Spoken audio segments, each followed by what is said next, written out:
तो पिछले एपिसोड में जियान और मेंगई रॉक पेपर सीजर गेम खेलने लगे थे, जिसके बाद अगले सीन में हम देखते हैं कि जियान ने इसमें मेंगई को हरा दिया था और इसीलिए वो इस बात से बहुत ज्यादा खुश हो गई थी। इसके बाद वो मेंगई से कहने लगती है कि मैं अब इसमें जीत गई हूँ। लेकिन वहीं दूसरी तरफ हम देखते हैं कि टैन्यून के इस हरकत से थोड़ा सा परेशान हो गया था और कहता है कि ये दोनों तो बिल्कुल बच्चे के जैसे बिहेव कर रहे हैं। वहीं दूसरी तरफ हम देखते हैं कि डेनियल अब थोड़ा सा कंफ्यूज लग रहा था और फिर कहता है कि क्या इसी तरीके से टैनी और जियान भी एक दूसरे के साथ में कम्पीट करेंगे। लेकिन असल में अब इसके बारे में किसी को भी कोई अंदाजा नहीं था, जिसके वजह से कोई भी इसके बारे में कुछ नहीं बोल पाता। इधर मेंगई अपने हार के वजह से थोड़ी सी परेशान हो गई थी और फिर वो जियान से कहती है कि मैं और तुम जब कभी भी इस गेम को आउटर गेट में खेलते थे तब हर समय मैं तुम्हें उसमें हरा देती थी, लेकिन मुझे ऐसा लगता है कि आज मेरा लक सही नहीं था, जिसके वजह से इस गेम के अंदर तुम आज जीत गई हो। वहीं दूसरी तरफ हम देखते हैं कि जियान का मास्टर उसके जीतने के वजह से बहुत ज्यादा खुश लग रहा था और इसी के साथ वो जियान को शाबाशी देते हुए कहता है कि तुमने बहुत अच्छा किया है और तुम इसी तरीके से अपने मास्टर के लिए फाइट करते रहना। लेकिन इसके इस बात को सुनकर टैन्यू को इसके ऊपर हंसी आती है और वो कहता है कि इसके बारे में तुम सपना देखना बंद कर दो। इसके बाद हम देखते हैं कि टैन्यू और जियान के बीच में अब फाइनल मैच होने वाला था और इसीलिए जियान अब टैन्यू को यहाँ पर बुलाने लगती है, जिसके बाद हम देखते हैं कि इस बात के वजह से मिस विंग थोड़ी सी परेशान हो गई थी। लेकिन तभी टैन्यू सबके सामने कह देता है कि इस बार वाले गेम के अंदर ड्रैगन रैंकिंग लिस्ट में टॉप पोजीशन हमारे पिल डिवीजन का होगा और अब इसे पाने से हमें कोई भी नहीं रोक सकता।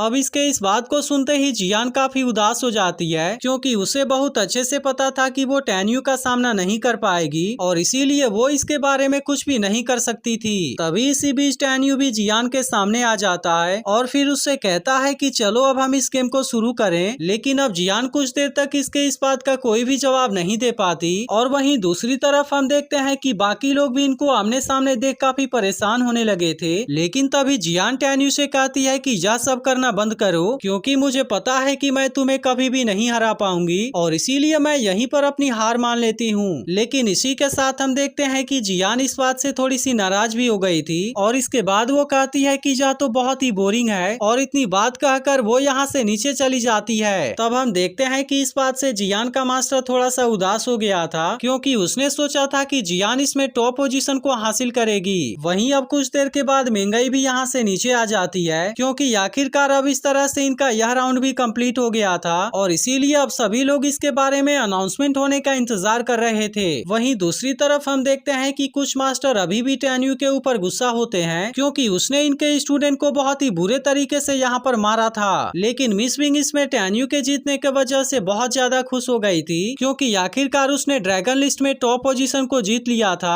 और इसके वजह से अपील डिवीजन की रिस्पेक्ट और भी ज्यादा बढ़ने वाली है। इसी के साथ हम देखते हैं कि मिस विंग अपने मास्टर को भी याद करने लगी थी, क्योंकि उसे अपने मास्टर से मिले बहुत ज्यादा टाइम हो गया, इसीलिए अब वो अपने मास्टर से मिलना चाहती है ताकि वह उसे इस खुशखबरी के बारे में बता सके। इसके बाद मास्टर तेनताई ड्रैगन रैंकिंग लिस्ट के बैटल के रिजल्ट के बारे में अनाउंसमेंट शुरू कर देते हैं और कहते हैं कि टैन्यू ने इसमें जीतकर ड्रैगन लिस्ट में अपने टॉप पोजीशन को बना लिया है, जबकि सोल डिवीजन के तरफ से जियान इसमें दूसरे नंबर पर आई है। फिर फील्ड डिवीजन के तरफ से मेंगई इसमें तीसरे नंबर पर और सेंट सोल डिवीजन के तरफ से सीनी इसमें चौथे नंबर पर आई है। इसी के साथ मास्टर तेनताई 5 से लेकर 8वें पोजीशन को भी तय करने के लिए बैटल को कराने की बात करते हैं, जिसके बाद हर एक डिवीजन को जिस तरीके से नंबर मिलेगा उसी तरह से ये चीफ अपने अपने डिवीजन से स्टूडेंट को सिलेक्ट कर पाएंगे। लेकिन इसी के साथ मास्टर तेनताई इनसे कहते हैं कि यह गेम अब 6 दिन के अंदर खत्म हो जाना चाहिए, जिसके बाद 7वें दिन वह इनको कोई गिफ्ट देंगे और फिर 8वें दिन इन सभी स्टूडेंट को इमोर्टल फेरी सेक्ट में भेजा जाएगा। जिसके बाद हम देखते हैं कि सभी चीफ इनके इस बात को मानने के लिए रेडी हो गए थे और फिर वो इनसे कहते हैं कि हम आपके सभी बात को समझ गए। इसके बाद हम देखते हैं कि मास्टर तेनताई किसी बात के बारे में सोच रहे थे, लेकिन तभी अचानक से यहाँ पर इनका कोई आदमी आ जाता है, जिसके बाद हम देखते हैं कि वो अपने पावर का यूज करके मास्टर तेनताई के साथ में बात करने लगा था, जिसके वजह से इसके बारे में किसी को भी कुछ पता नहीं चल पाता। फिर वह मास्टर तेनताई से बताता है कि आपने जैसा कहा था मैंने वैसा सब कुछ कर दिया है, इसलिए 2nd और 3rd ग्रेड वाले सभी सेक्ट मास्टर टियानफू माउंटेन के सेंट्रल एरिया में आपका इंतजार कर रहे हैं। जिसके बाद मास्टर तेनताई उससे कहते हैं कि अब तुम यहाँ से जा सकते हो और मैं कुछ देर में अब वहाँ पर आने वाला हूँ। तब इस बात को सुनकर वह आदमी मास्टर तेनताई को गुड बाय कहता है और इसके बाद वो तुरंत यहाँ से चला जाता है। लेकिन मास्टर तेनताई ने अभी इसके बारे में किसी को भी कुछ नहीं बताया था और फिर वो मिस विंग से कहते हैं कि अगले मैच की जिम्मेदारी मैं तुम्हारे ऊपर छोड़ रहा हूँ। जिसके बाद हम देखते हैं कि मिस विंग इस बात को मानने के लिए रेडी हो गई थी और फिर मास्टर तेनताई से कहती है कि मैं आपके बात को समझ गई। लेकिन तभी मास्टर तेनताई टेन्यू के ऊपर अपने पावर का यूज करने लगते हैं और इस तरह से वो शिंगयुन को अपने तरफ लाने लगते हैं। लेकिन अब इस बात के वजह से मेंगई और सियाओ थोड़ा सा परेशान होने लगे थे क्योंकि इनको समझ में नहीं आ रहा था कि मास्टर तेनताई उसके साथ में क्या करने वाले हैं। वहीं दूसरी तरफ हम देखते हैं कि टेन्यू मास्टर तेनताई के पास में आ गया था और फिर वह इनसे उसे यहाँ पर बुलाने के वजह के बारे में पूछने लगता है। लेकिन मास्टर तेनताई टेन्यू के साथ में इसके बारे में कोई भी बात नहीं करते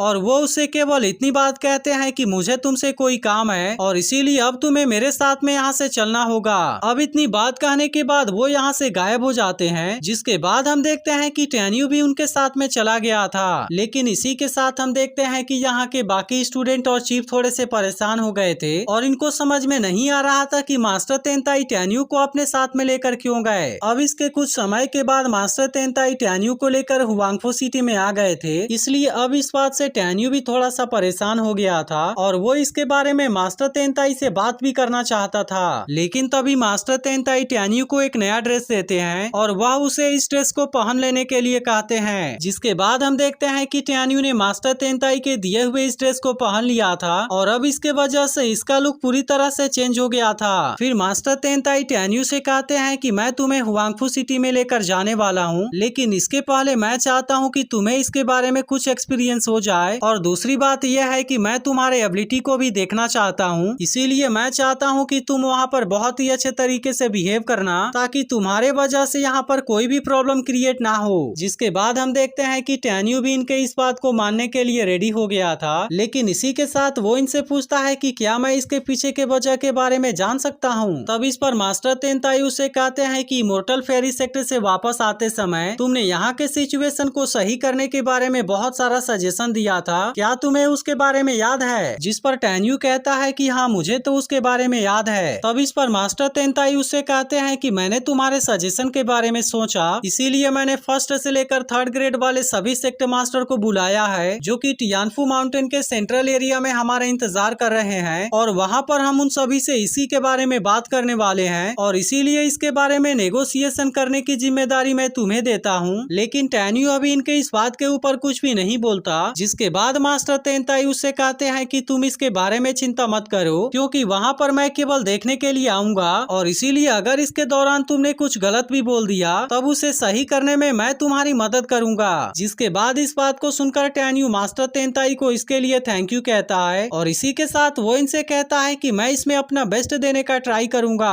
लेकिन इसी के साथ मास्टर तेनताई से कहते हैं कि अभी इसके बारे में बात करने की कोई जरूरत नहीं है क्योंकि मैं नहीं चाहता कि इसके वजह से और भी बहुत सारे लोग तुमसे जलने लगे क्योंकि पहले से ही यहाँ पर तुम्हारे बहुत सारे दुश्मन हैं, इसीलिए मैं यहाँ का सेक्टर मास्टर भी हूँ तो क्या हुआ, लेकिन फिर भी हर समय हर जगह पर मैं तुम्हें प्रोटेक्ट नहीं कर सकता। तब इस पर टेन्यू मास्टर तेनताई से कहता है कि मैं इसके बारे में याद रखूंगा। तभी मास्टर तेनताई टेन्यू को कोई स्क्रॉल देते हैं जिसके अंदर नेगोशिएशन करने वाले सभी डिटेल के बारे में लिखा हुआ था, इसलिए मास्टर तेनताई टेन्यू से कहते हैं कि पहले एक बार तुम इसके बारे में पढ़ लो। तब इनकी यह बात मानकर टेन्यू नेगोशिएशन के डिटेल के बारे में पढ़ लेता है। लेकिन इसी के साथ हम देखते हैं कि अब इस बात के वजह से वह थोड़ा सा परेशान भी हो गया था, जिसे देख मास्टर तेनताई उसे कहते हैं कि अगर तुम इसके बारे में कुछ भी कहना चाहते हो तो तुम इसके बारे में बेझिझक कह सकते हो। तब इस पर टेन्यू मास्टर तेनताई से कहता है कि आपने नेगोशिएशन के लिए जो प्रपोजल रखा है इसके वजह से आपके इंटेंशन के बारे में साफ पता चलता है, इसीलिए इसके बारे में मेरा कोई दूसरा आइडिया है जिसके वजह से मुझे ऐसा लगता है कि प्रपोजल का जो इफेक्ट होगा वह थोड़ा सा चेंज हो जाएगा।